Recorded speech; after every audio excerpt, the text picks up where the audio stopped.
Masaya ka na? Pinagtataguan mo ko. Kasi di ba nag-usap na tayo?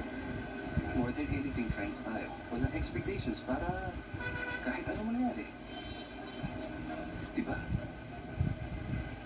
Sige. Para matapos na. Para hindi ka na magalit. Sampalin mo na ako. Alam mo kasi, hindi ko alam kung matutuwa ako o maiinis ako dyan sa mga sinasabi mo. Sandali, saan ka pupunta?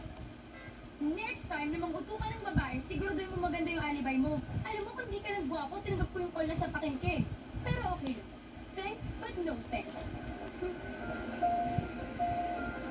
And one more thing pa.